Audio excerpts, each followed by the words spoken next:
नमस्कार दोस्तों। महात्मा बुद्ध की अनेक कहानियाँ हैं जो कि हमारे जीवन को प्रेरित करती हैं।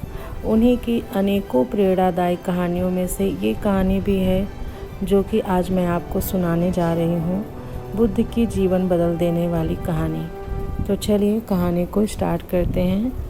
एक बार बुद्ध अपने भिक्षु के साथ भिक्षा के लिए किसी गांव की तरफ जा रहे थे। तभी अचानक से बुद्ध के पैरों में कांटा लग गया। कांटा इतना तीक्ष्ण था कि चुभते ही रक्त की धार निकलने लगी। बुद्ध के भिक्षु ने रक्त को रोकने के लिए एक कपड़ा फाड़कर बुद्ध के पैर पर बांध दिया। इस घटना को कुछ लोग देख रहे थे जो कि बुद्ध से ईर्ष्या करते थे। उन्होंने बुद्ध से कहा कि हमें तो तुम्हें परम ज्ञानी समझते थे, लेकिन दर्द को तुम भी सहन नहीं कर सकते हो। तुम पाखंडी हो और ये हमने सिद्ध कर दिया है। ये कांटे हमने ही बिछाए हैं। इस गांव में तुम्हारा स्वागत नहीं, तिरस्कार होगा। इस गांव में तुमको कोई भिक्षा नहीं मिलने वाली। बुद्ध ने उन लोगों से अनुरोध किया कि कृपा करके मुझे इस गांव से भिक्षा लेने दो। बुद्ध के ईर्ष्यालुओं ने बुद्ध का उपहास बनाते हुए कहा कि अगर तुम्हें भिक्षाटन के लिए इसी गाँव में आना है तो तुम्हें अपने रक्त की बलिदान देना होगा। तुमको इन कांटों के रास्तों से गुजरना होगा। अगर तुम इन कांटों के रास्ते से गुजर जाते हो तभी तुमको भिक्षा मिलेगा। भगवान बुद्ध ने उनकी चुनौती को स्वीकार कर लिया और कांटों के रास्ते पर चलने के लिए अपने कदम बढ़ाने लगे। बुद्ध मुस्कुराते हुए कांटों पर चलने लगे। बुद्ध के साहस को देखकर गांव वाले चकित रह गए। कुछ लोगों की आंखें फटी की फटी रह गई। गांव वाले सोचने लगे कि बुद्ध भिक्षा के लिए दूसरे गांव भी जा सकते थे, तो फिर कांटों पर चलकर क्या साबित करना चाहते हैं।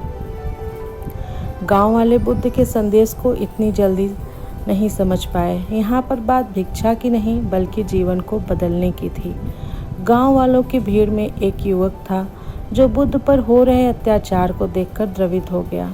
वह दौड़कर आया बुद्ध के पास और उनके पैरों के सामने से कांटों को हटाने लगा। बुद्ध के ईर्ष्यालु उस युवक को रोकने लगे और गांव से दाना पानी न देने की धमकी देने लगे। उनका कहना था कि अगर तुम बुद्ध का साथ दोगे तो हम तुमको अपने दल से निष्कासित कर देंगे।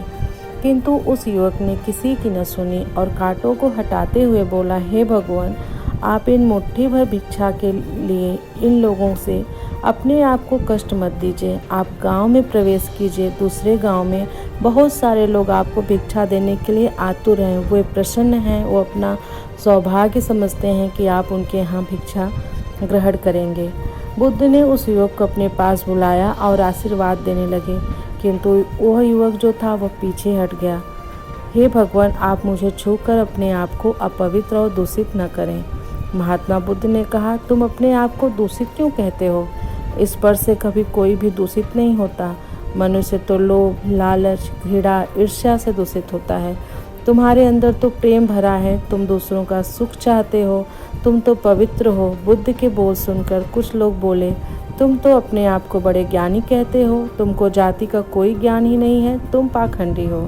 बुद्ध के ऊपर उन गांव वालों का एक और इल्जाम।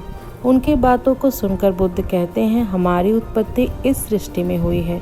नदियों का पानी सभी की समान रूप से प्यास बुझाता है। खुले जंगलों की हवा भी भेदभाव नहीं करती। खुला आसमान हमारे पिता के समान हमारी परवरिश करता है। सृष्टिकर्ता ने भी कोई भेदभाव नहीं किया है। फिर हम इंसान कौन होते हैं भेदभाव करने वाले? मानव में भेद करके अपने संबंधों को बिगाड़ता है। बुद्ध के वचन के बाद कुछ लोग कहते हैं, अगर आप इतना ही कहते हैं तो इस युवक को अपना भिक्षु क्यों नहीं बना लेते?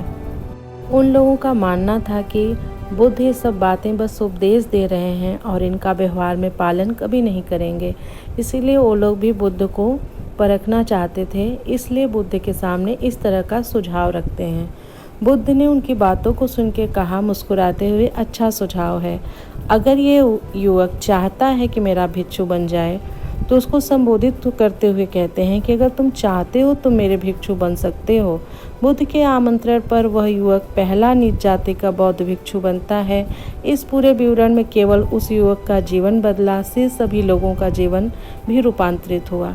तो आपको महात्मा बुद्ध की कैसी लगी ये कहानी? उनकी कहानी तो प्रेरणादायी होती है और सारी कहानियाँ एक से बढ़कर एक हैं। अगर आप इस तरह की और कहानियाँ सुनना चाहते हैं जो आपको प्रेरित करें, आपके दिल के तारों को झंकृत करें, तो आप मेरे चैनल JNP चैनल को सब्सक्राइब कर दीजिए। मिलती हूँ आपसे अब फिर किसी ऐसी कहानी के साथ जो कि ज्ञानवर्धक हो। और अगर इस कहानी को प्रस्तुत करने में मेरी तरफ से कोई भूल गलती हो गई हो तो उसके लिए भी मैं माफ़ी मांगती हूँ। मिलती हूँ आप लोगों से फिर किसी नई कहानी में। तब तक कथा सुनने के लिए आप लोगों का बहुत बहुत धन्यवाद।